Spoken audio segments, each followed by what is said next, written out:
नमस्कार, आप देख रहे हैं भारत समाचार और मैं हूं आपके साथ नंदिनी यादव। वक्त हो चला है खबरों का, रुक लेते हैं खबर की ओर। खबर वाराणसी से है, जहां पर बनारस हिंदू यूनिवर्सिटी कैंपस में बवाल हुआ है, हंगामा देखने को मिला। कल रात बीएचयू और बिरला हॉस्टल के छात्र भिड़ गए, मारपीट हुई है, पत्थरबाजी की गई है, कई गाड़ियां टूट गई हैं, 3 छात्र चोटिल हुए हैं। पूरी रात जमकर हंगामा चला है। कैंपस में सुरक्षा बढ़ी है, भारी संख्या में फोर्स लगाई गई है। सुरक्षा के मद्देनजर कैंपस में बैरियर भी लगाए गए। एक बैरियर से निकलने पर विवाद हुआ था। तो ये तस्वीरें हम आपको दिखा रहे हैं। देर रात ये जमकर हंगामा हुआ, बवाल किया गया और गाड़ियां तोड़ दी गई हैं। तो ये देखिए, छात्र आपस में भिड़ गए थे। बीएचयू में पत्थरबाजी और तोड़फोड़ हुई है। ये बड़ी खबर वाराणसी से है, जहां पर बनारस हिंदू यूनिवर्सिटी कैंपस में बवाल और हंगामा देखने को मिला। और ज्यादा जानकारी के साथ संवाददाता रोहित हमारे साथ जुड़ गया है। रोहित, बीएचयू कैंपस में ये जमकर बवाल हुआ है, किस वजह से? देखिए, बवाल का मुख्य वजह जो है, काफी पहले से विवाद शुरू हो चुका है। आईआईटी कैंपस इसी भी परिसर में है और वो आईआईटी वाले अपना एक क्लोज कैंपस बनाने चाहते हैं और जगह जगह बैरियर लगा रहे हैं। और चूंकि परिसर में ही है, पहले आईटी बीएचयू वो था, तो बाकी जो छात्र हैं वो इसका विरोध करते हैं कि एक ही कैंपस के अंदर 2 कैंपस नहीं बन सकता है। तो इसीलिए आईआईटी के छात्र और बीएचयू के जो शेष छात्र हैं, जो अन्य संकाय के, उनमें अक्सर तू में विवाद होता रहता है। और कल रात को इसी बात को लेकर विवाद हो गई, बैरियर लगा रहे थे। उसी बिरला छात्रावास के तमाम छात्र पहुंच गए और दोनों तरफ से ईंट, पत्थर, लाठी, डंडे चले। उसके बाद हालांकि तुरंत पेट्रोलियर बोर्ड ने पुलिस को सूचना दे दी, पुलिस मौके पे आ गई और मामला शांत हो गया। लेकिन ये आए दिन अक्सर महीने 2 महीने में इस तरीके के बवाल, इस तरीके के दृश्य यहाँ देखने को ही मिलते। जी, अभी बताया जा रहा है कि सुरक्षा व्यवस्था वहां पर बढ़ाई गई है। कैंपस प्रशासन की तरफ से क्या कुछ बयान सामने आया है इसको लेकर? देखिए, मैंने बताया था कि एक रूटीन हो चला है। आए दिन आईआईटी और शेष बीएचयू में इस तरीके के विवाद कैंपस को लेके लगातार चल रहा है। और फैक्टोरियल बोर्ड तो है ही, उनकी एक अपनी सुरक्षा बल है ही। इसके अलावा इस तरीके की घटनाओं को देखते हुए अतिरिक्त सुरक्षा बल भी वहाँ पे तैनात कर दिया गया है। जी, प्रशासन की तरफ से क्या कुछ कहा गया? किसी को हिरासत में लिया गया? किसी से पूछताछ हुई?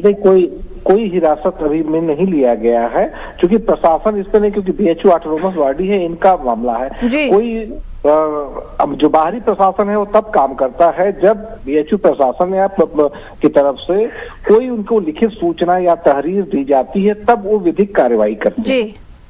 जी, जैसा कि आपने बताया अभी रोहित, लगातार आए दिन यहाँ पर बवाल होता रहता है।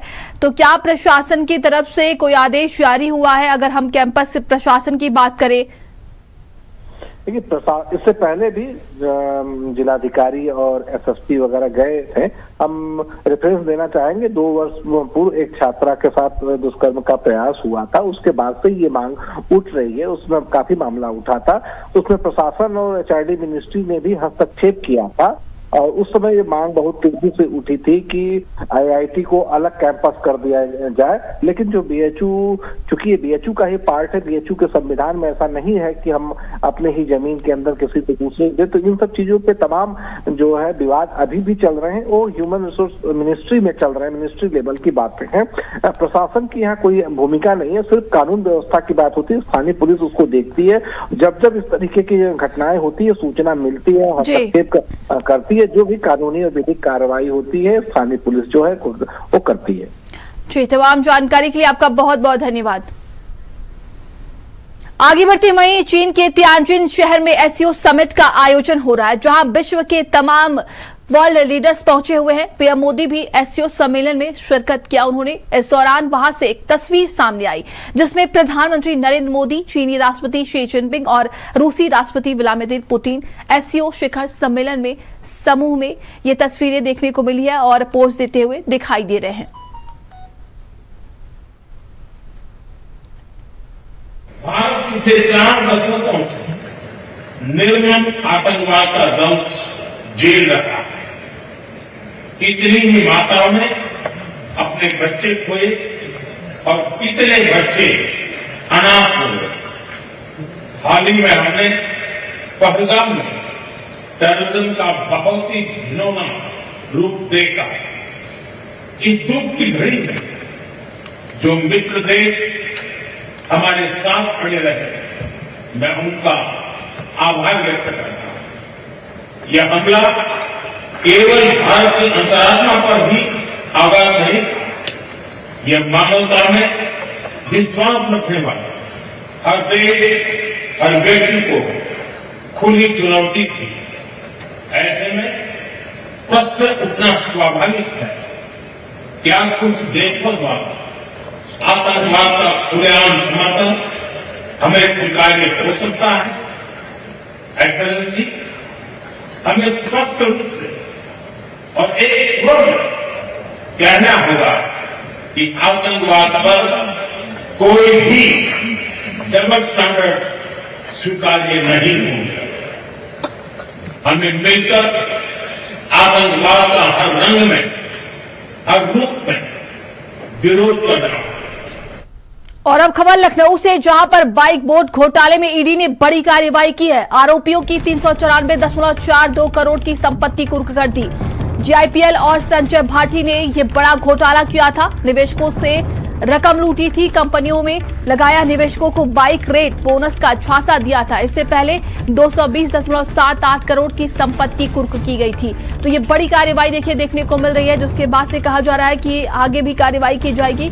और ज्यादा जानकारी के साथ संवाददाता अनूप हमारे साथ जुड़ गए हैं। अनूप, ये ईडी की तरफ से बड़ी कार्रवाई की गई है इस बड़े घोटाले को लेकर। बाइक बोर्ड घोटाला जो है वो 2020 से पहले जो है वो जो है किया गया था, और जिसमें जो जीआईपीएल और इसका जो प्रमोटर है संजय भाटी, इसके अलावा तमाम इसके जो साथी हैं वो इसमें शामिल थे। इन्होंने तमाम निवेशकों को बाइक बोर्ड जो बाइक टैक्सी है उसमें स्कीम का जो है आकर्षक जो है स्कीमों का लालच दिया गया था, और जिसमें तमाम जो रकम है निवेशकों की वो खपाई गई थी। कई हजार करोड़ों का ये बड़ा घोटाला किया गया था, और जिसके बाद इस पूरे मामले में ये भी साफ हुआ था कि इस रकम को तमाम शैक्षिक जो संस्थान हो, जो तमाम ट्रस्ट हैं वहां पर ट्रांसफर किया गया था। इसके अलावा जो संपत्तियां बैंक में गिरवी रखी थी उनको भी जो इसी रकम से छुड़ाया गया था। मेरठ से तमाम ऐसे जिले हैं जहां पर संपत्तियां जो है इसी घोटाले की रकम से खरीदी गई थी, जिसके बाद इस पूरे मामले में मुकदमा दर्ज किया गया था और ईडी ने पूरे मामले की जांच की थी। अब ईडी ने बड़ी कार्रवाई की है।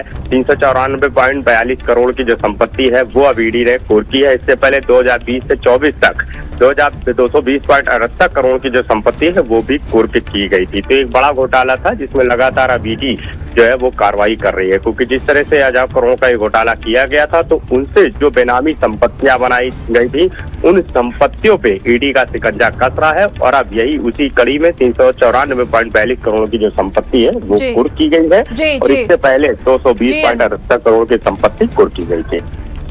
जी, तमाम जानकारी के लिए आपका बहुत बहुत धन्यवाद। तो ये बड़ी कार्रवाई देखने को मिल रही है, संपत्ति कुर्क कर दी गई है।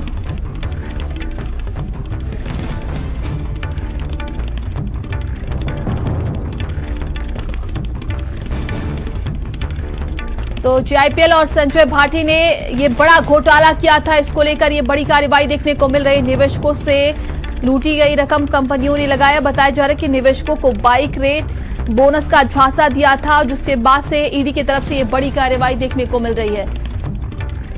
और लखनऊ से ये बड़ी खबर सामने आ रही है। आईजीपीएसी को डिजिटल अरेस्ट करने का प्रयास किया गया। आतंकवादियों से बातचीत करने का आरोप लगाया। किरीट राठौर को डिजिटल अरेस्ट करने का प्रयास किया गया। जालसाज व्यक्ति ने खुद को पुलिस इंस्पेक्टर बताया। महानगर थाने में बृहस्पतिवार को केस दर्ज कराया गया। तो साइबर ठगी के मामले आए दिन बढ़ते जा रहे हैं, ऐसे में कई लोग इसका शिकार होते हैं। लेकिन ये बड़ी खबर देखिए लखनऊ से सामने आई, जहां पर आईजीपीएसी को डिजिटल अरेस्ट करने का प्रयास किया गया। आतंकवादियों से बातचीत करने का उन पर आरोप लगाया गया। किरीट राठौर को डिजिटल अरेस्ट करने का ये प्रयास किया गया है। वहीं जालसाज व्यक्ति ने खुद को पुलिस इंस्पेक्टर बताया, और इस पूरे मामले को लेकर महानगर थाने में केस दर्ज कराया गया।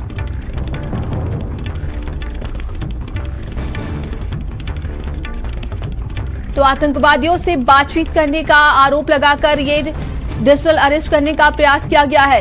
ये बड़ी खबर देखिए सामने आ रही है, और ज्यादा जानकारी के साथ संवाददाता अजहर हमारे साथ जुड़ गए हैं। अजहर, क्या कुछ अपडेट है? लगातार साइबर ठगी के मामले बढ़ रहे हैं, ऐसे में बताया जा रहा है कि पीएसी बिल्कुल, देखिए प्रदेश भर में ही साइबर जालसाजी के मामले लगातार बढ़ते जा रहे हैं। ताजा मामला राजधानी लखनऊ का है और इस घटना से देखिए साइबर जालसाज कितने मनबल हैं इसका अंदाजा जो है इस ठगी के प्रयास की ताजा घटना से लगाया जा सकता है।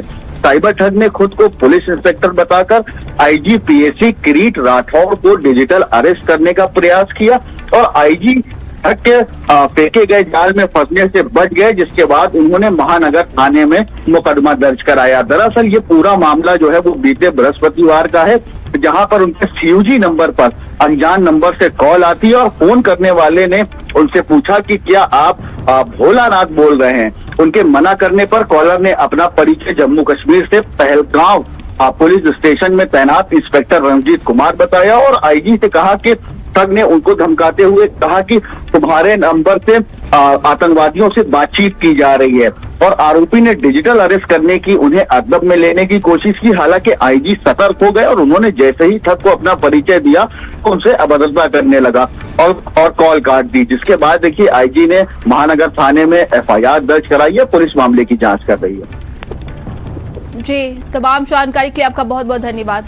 चलिए आगे बढ़ते हैं खबर लखनऊ से, जहां पर बुंदेलखंड विकास पैकेज में 3.16 करोड़ की धांधली आज सामने आई। मंडी परिषद के 6 पूर्व अफसरों पर रिपोर्ट दर्ज हुआ है। बुंदेलखंड विकास के लिए मिले पैकेज में धांधली की गई है। स्टील का रेट ज्यादा दिखाकर गबन किया गया। तत्कालीन उपनिदेशक निर्माण के गुप्ता पर केस दर्ज हुआ है। सुरेश चंद्र गोयल एनके गोयल पर बांदा में केस दर्ज हुआ है। हकीम सिंह एसएनपी यादव गोपाल शंकर पर भी केस दर्ज हुआ है। और ज्यादा जानकारी के साथ संवाददाता अजहर हमारे साथ जुड़ गया। अजहर, क्या कुछ अपडेट है इस पूरे मामले को लेकर? बिल्कुल, देखिए बुंदेलखंड के विकास के लिए सरकार जो पैकेज दे रही है उसी में लगभग 3 करोड़ रुपए की धांधली का मामला सामने आया है। इसमें विशिष्ट मंडी स्थल और ग्रामीण स्थापना केंद्रों की परियोजनाओं में इस्तेमाल होने वाली स्टील का रेट ज्यादा दिखाकर ये गमन जो है वो किया गया है। देखिए उत्तर प्रदेश में घोटाले का एक नया मामला फिर से सामने आया है, जिसमें देखिए बुंदेलखंड के विकास के लिए सरकार जो पैकेज दे रही थी उसी में 3 करोड़ रुपए की धांधली की बात जो है वो कही जा रही है। इसमें देखिए महेश कुमार खरे जो है के मुताबिक जो तहरीर उन्होंने दी है, इसमें बुंदेलखंड पैकेज के अंतर्गत विशिष्ट मंडी स्थल और ग्रामीण अवस्थापना केंद्रों की परियोजनाओं में इस्तेमाल होने वाली विभिन्न प्रकार की स्टील मदों की दर जो है वो लोक निर्माण विभाग के एसओआर से अधिक निर्धारित की गई थी, जिसमें देखिए वित्त नियंत्रक मंडी परिषद की अध्यक्षता में गठित 4 सदस्यीय कमेटी की जांच में इसकी पुष्टि हुई है और जिसके बाद कई अधिकारियों पर मुकदमा दर्ज हुआ है। इस तरह देखिए सुशांत गोल्ड सिटी के सेलिब्रिटी ग्रीन स्थित दीक्षिता टावर के रहने वाले के गुप्ता हैं, जो कि तत्कालीन उप निदेशक हैं, उनके ऊपर 26 जानकारी के लिए आपका बहुत बहुत धन्यवाद। चलिए आगे बढ़ते हैं। वहीं मथुरा के बरसाना में राधा अष्टमी के अवसर पर भारी भीड़ उमड़ी, जहां एक समय हालात बेकाबू होने की आशंका थी। भीड़ के दबाव में श्रद्धालुओं ने बैरिकेडिंग तोड़ दी और कई लोग रेलिंग कूदते हुए रास्ता पार करते नजर आए। कंट्रोल रूम से डीआईजी, एसपी और एसएसपी हालात पर नजर बनाए हुए थे। एसएसपी श्लोक कुमार ने तत्काल पुलिस बल को निर्देश देकर स्थिति को संभाल लिया। तो ये तस्वीरें आप देखिए, और राधा अष्टमी का पर्व था, ऐसे में देखा जा रहा था कि मथुरा में भारी भीड़ लगी हुई थी श्रद्धालुओं की और एक समय भीड़ ये बेकाबू हो गई थी। बैरिकेडिंग तोड़कर ये रेलिंग को पार करते हुए नजर आ रहे हैं। ये तस्वीरों में आप साफ देख रहे हैं। एक वीडियो सोशल मीडिया के माध्यम से प्राप्त हुआ है जो कि यहाँ बरसाने का है, जिसको कि ये बोल के चलाया जा रहा है कि भगदड़ हुई। इस खबर का पूर्णतः खंडन किया जाता है। वीडियो स्वतः स्पष्ट है, उसमें बैरियर लगा हुआ था और कुछ लोग, बारिश भी हो रही थी, कुछ लोग बैरियर बांध के दूसरे तरफ आ रहे थे, जो कि वहां पुलिस कर्मी जो लगे थे उनके द्वारा उनको पुनः व्यवस्थित कर दिया गया। बैरियर गिर गया था, उसको वापस उठा दिया गया और वीडियो को देख के भी ये बात स्पष्ट है कि किसी प्रकार की भगदड़ नहीं हुई है। सभी साथियों से अनुरोध है कि किसी प्रकार की अफवाह ना फैलाएं, ना ही इसका हिस्सा बने। और ज्यादा जानकारी के साथ संवाददाता गौरव हमारे साथ जुड़ गया है। गौरव, भीड़ बेकाबू हो गई थी, इसके बाद हालात को संभाल लिया गया, लेकिन क्या कुछ अपडेट है इसको लेकर? देखिए राधा अष्टमी का पर्व था और यहाँ लाखों की संख्या में श्रद्धालु पहुंचे, तो अधिक भीड़ जो हुई थी उसके कारण वहां पर कुछ भगदड़ जैसे हालात बने थे। अधिकारियों की सजगता के चलते कहीं ना कहीं कह सकते एक बड़ा असर टल गया। भीड़ के दबाव में श्रद्धालुओं ने जो बैरिकेडिंग थी वो तोड़ दी थी।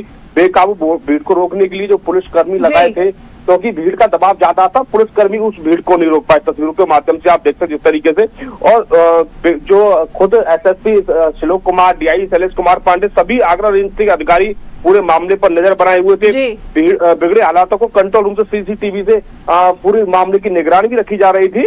और उसके बाद जो एसएसपी श्लोक कुमार उन्होंने समय रहते ही जो पुलिस कर्मियों को दिशा निर्देश दिए, किसी तरह की कोई पैनिक होने की जरूरत नहीं है। श्रद्धालुओं से कहा कहीं कोई पैनिक की जरूरत नहीं है, हालात सामान्य है। उसके बाद एक जो एसएसपी श्लोक कुमार ने वर्जन जारी किया है, उसमें कहा है कि किसी तरह की कोई भगदड़ जैसी कोई घटना नहीं हुई है, क्योंकि अधिक भीड़ का अधिक दबाव था। लोग एक रास्ते से दूसरे रास्ते आए थे, और क्योंकि भारी बारिश भी उस समय पड़ रही थी। तमाम जानकारी के लिए आपका बहुत बहुत धन्यवाद।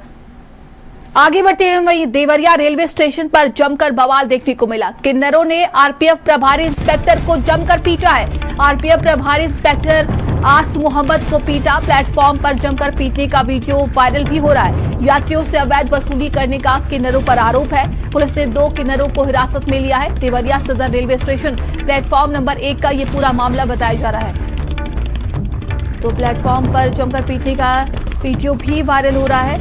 इंस्पेक्टर को पीटा है किन्नरों ने। खबर देवरिया से है, जहां पर देवरिया रेलवे स्टेशन पर जमकर बवाल देखने को मिला है। किन्नरों ने आरपीएफ प्रभारी इंस्पेक्टर को जमकर पीटा है। बताया जा रहा है कि किन्नर जो है यात्रियों से अवैध वसूली करते थे और ये आरोप लगाया गया है। देवरिया रेलवे स्टेशन पर उस समय गहमा गहमी का माहौल हो गया, जब किन्नरों और आरपीएफ के इंस्पेक्टर आस मोहम्मद के बीच विवाद खड़ा हो गया। ऐसा बताया जाता है कि जो किन्नर है वो अवैध रूप से प्लेटफॉर्म पर वसूली कर रहे थे। इसकी किसी ने सूचना दी, जहां पे जो है यहाँ के प्रभारी निरीक्षक आस मोहम्मद पहुंचे और किन्नरों के बीच उनका विवाद हो गया। वही देखने को मिल रहा है कि एक वीडियो वायरल हो रहा है, जिसमें दिखाई दे रहा है कि जो प्रभारी निरीक्षक आस मोहम्मद है, उनको जो कुछ किन्नर दौड़ा दौड़ा कर प्लेटफॉर्म पर पीट रहे हैं, डंडों से पीट रहे हैं और यहाँ पर जमकर तोड़फोड़ कर रहे हैं। ऐसा बताया जाता है कि जब आस मोहम्मद ने जो इनको मना किया अवैध वसूली करने से, जिसको लेकर किन्नर भड़क गए, उसी के बाद विवाद बढ़ गया। आखिरकार जो प्रभारी निरीक्षक आस मोहम्मद है, इन्होंने अपनी लिखित शिकायत की है और 2 किन्नर अभी तक हिरासत में लिए गए हैं। अब ये देखना होगा अब क्या कार्रवाई होती है। देवरिया से भारत समाचार के लिए मनीष मिश्रा। आगे बढ़ते हैं, आगरा से चौंकाने वाली खबर सामने आई। पेड़ पर नर कंकाल लटकता मिलने से हड़कंप मच गया है। झाड़ियों में महिला ने देखा तो शोर मचाया। 35 वर्षीय व्यक्ति का ये कंकाल बताया जा रहा है। घर में कहासुनी के बाद युवक गायब हुआ था। परिजनों ने कपड़े, जूते, मोबाइल से पहचान की है। थाना डॉकी क्षेत्र के एक्सप्रेसवे सर्विस रोड की ये पूरी घटना बताई जा रही है। तो वही परिजनों ने पहचान कर ली है और इसको लेकर देखिए हड़कंप मच गया है। ये खबर आगरा से सामने आ रही है, जहां पर पेड़ पर नर कंकाल लटकता देख आसपास के लोगों में हड़कंप मच गया। तो झाड़ियों में महिला ने देखा तो शोर मचाया। 35 वर्षीय व्यक्ति का ये कंकाल बताया जा रहा है। ये भी कहा जा रहा है कि घर में कहासुनी के बाद युवक गायब हो गया था। घर वालों ने इसकी पहचान कर ली है। आगे बढ़ते हैं और अब खबर गोंडा से है, जहां पर कैसरगंज लोकसभा सीट से पूर्व सांसद ब्रजभूषण शरण सिंह ने अपने हाथ में माला जपने को लेकर एक बयान दिया था और कहा था कि मैं नाटक कर रहा हूं, जिसके बाद लोग उन्हें लगातार ट्रोल कर रहे थे। वहीं अब ब्रजभूषण शरण सिंह ने अपने माला जपने वाले वायरल बयान पर सफाई दी और कहा कि मैंने मजाक में कहा था। मैं शुरू से सनातन धर्म और हनुमान जी को मानता हूं। जिनको मुझे दंड देने का विचार आता है, उनको हनुमान जी दंड दे देते हैं। हम बचपन से सनातन को मानते हैं, राम को मानते हैं, हनुमान को मानते हैं, सारे देवी देवताओं को मानते हैं और मानते नहीं हैं। ये हनुमान जी हमको बहुत मानते हैं, इतना किसी को मानते नहीं है। ये देखो गोली छू कर चली गई, ये गोली छू कर चली गई, एक गोली छू कर यहाँ चली गई, एक छू कर यहाँ चली गई। 5-5 गोलियां लगने के बाद मैं 5 मिनट के लिए बेहोश नहीं हुआ। तो हनुमान जी की कृपा है, हनुमान जी का दृढ़ विश्वास है, सनातन पर मुझे दृढ़ विश्वास है। हाँ, वो हंसी मजाक की बात है। और वीरेश पांडे जी ने पूछा ये क्या कर रहे हैं, हमने कहा नाटक कर रहे हैं। लेकिन पूरी आप जब बात को सुनेंगे तो उसमें मैंने कहा कि ठीक है, लिए रहता हूं, तो तुलसी की माला है, इसको लिए रहता हूं। खबर कुशीनगर से, जहां पर पति ने महिला कांस्टेबल को प्रेमी संग पकड़ा है और पति के फोन पर मौके पर पुलिस पहुंची है। पुलिस की मौजूदगी में रूम को खोला गया। पुलिस प्रेमी को अपने साथ लेकर गई है। महिला का पति भी पुलिस लाइन में तैनात है। कसिया थाने में तैनात महिला आरक्षी का ये पूरा मामला है।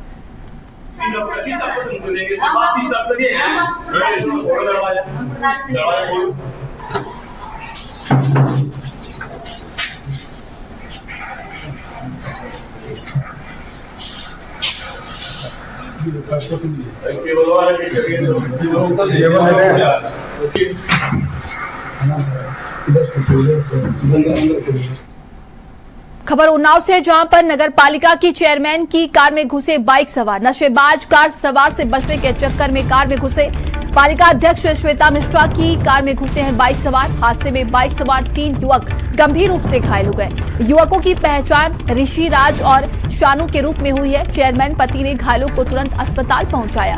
वहीं अध्यक्ष प्रतिनिधि ने परिजनों से मिलकर सांत्वना दी है। कार चालक की पहचान कर कार्रवाई का भरोसा दिया है। शहर कोतवाली के कचहरी ओवरब्रिज के ऊपर की ये पूरी घटना बताई जा रही है। वहीं कन्नौज के सराय मेरा बस स्टेशन के बाहर जीटी रोड पर रोडवेज बस चालक की दबंगई का मामला सामने आया। चालक ने नियमों को ताक पर रखकर बस को सड़क पर खड़ा कर दिया। जब ट्रैफिक सिपाही ने उससे लाइसेंस मांगा तो उसने अचानक से बस आगे बढ़ा दी। वीडियो सोशल मीडिया पर अब वायरल हो रहा है। रोड तुम जाम किए हो, किस लिए किए हो? क्या बताओ? अरे माधव साहब को बुला रहा हूं।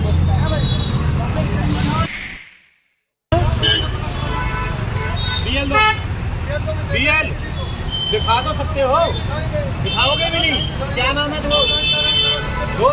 नाम क्या है तुम्हारा? नाम भी नहीं है। पीआई साहब को बुलाओ, उसको बुलाओ तो यार। तुम गाड़ी पूरा अवरुद्ध करे हो रोड। चलिए आगे बढ़ते हैं। वहीं मुरादाबाद के रेस्टोरेंट एंड बार में दबंगों के तांडव का वीडियो भी सामने आया है, जिसमें दबंग होटल स्टाफ को बेरहमी से पीटते दिख रहे हैं। वहीं सीसीटीवी होने के बावजूद भी पुलिस अभी तक किसी दबंग को गिरफ्तार नहीं कर सकी है। ये लॉन्ग स्पाइस है बात क्या हुआ था। 5-6 लोग आए थे, उन्होंने पार्टी मतलब ड्रिंक की थी, तो हमारे स्टाफ पे जो है अचानक से लड़ाई हो गई हमारे स्टाफ से। सिविल पे चोट आई है उसके, शायद फायरिंग में इंसिडेंट है। वहीं आजमगढ़ में धड़ल्ले से चल रहा है धर्मांतरण। प्रलोभन देकर जबरन धर्मांतरण कराया जा रहा है। धर्म परिवर्तन ये खेल चल रहा है। सूचना पर हिंदू संगठन पुलिस ने कार्रवाई की है। सीओ और इंस्पेक्टर ने मौके पर पहुंचकर जांच पड़ताल शुरू की है। पुलिस ने मौके से 2 अभियुक्तों को अरेस्ट कर लिया है। पानी की बोतल, बाइबल आदि सामान भी बरामद हुआ है। भारी संख्या में लोग यहाँ पर दिखे थे जिनका धर्म परिवर्तन होना था। महिलाओं, बच्चों के साथ अंधविश्वास का ये बड़ा खेल चल रहा है। पैसे, भूत प्रेत का प्रलोभन देकर धर्मांतरण किया जाता था। हिंदू संगठन द्वारा थाने में जाकर तहरीर दी गई है। आजमगढ़ जिले के दीदारगंज क्षेत्र के फुलेश का ये पूरा मामला है। इलाज हो तो वहीं इटावा से अस्पताल की घोर लापरवाही की तस्वीर सामने आई, जहां पर अस्पताल में शव ले जाने की व्यवस्था न होने के चलते किशोरी का शव ई रिक्शे से ले जाने के लिए मजबूर हो गए। शव को ई रिक्शे से ले जाते समय वीडियो ये वायरल हुआ है। ये पूरा मामला बकेवर क्षेत्र के रामधीन 50 शैया अस्पताल का बताया जा रहा है।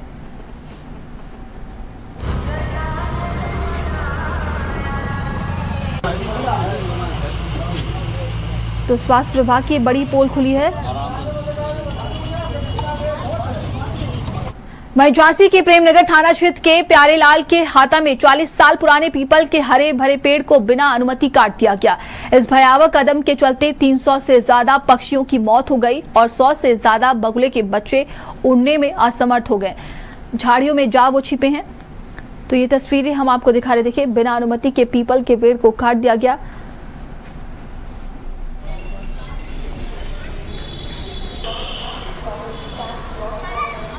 और अब खबर हरदोई से है, जहां पर शाहबाद कोतवाली क्षेत्र में पुलिस हिरासत में एक युवक की मौत का ये मामला सामने आया। पुलिस युवक को लेकर अस्पताल पहुंची, जहां पर डॉक्टरों ने उसे मृत घोषित कर दिया। इसके बाद पुलिस शव को अस्पताल से वापस ले आई। मृतक युवक के खिलाफ एक युवती को भगाने के शक में मुकदमा दर्ज था। देखिए, 28 अगस्त को ये हमारे यहाँ गांव है अहमदनगर, जो कि शाहबाद थाना क्षेत्र में पड़ता है। वहाँ से एक नाबालिग बच्ची एक लड़के के साथ चली गई थी। इसमें पुलिस ने मुकदमा दर्ज किया था 28 तारीख को। उसके बाद लड़की को बरामद किया था, नाबालिग लड़की थी। उस लड़के को भी पुलिस ने पकड़ के थाने लाई थी, पुलिस की हिरासत में था। रवि इसका नाम, रवि राजपूत नाम, अहमदनगर गांव का ही रहने वाला था। आज लगभग रात को 8 बजे ये सूचना प्राप्त हुई कि रवि की संदिग्ध परिस्थितियों में थाने में मृत्यु हो गई है।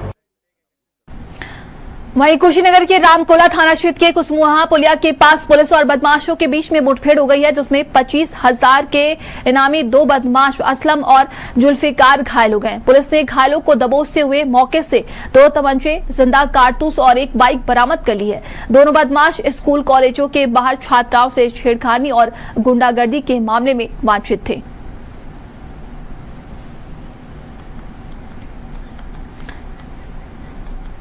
खबरों का सिलसिला लगातार जारी है। रुकते एक छोटे से ब्रेक के लिए, बने रहिए भारत समाचार के साथ।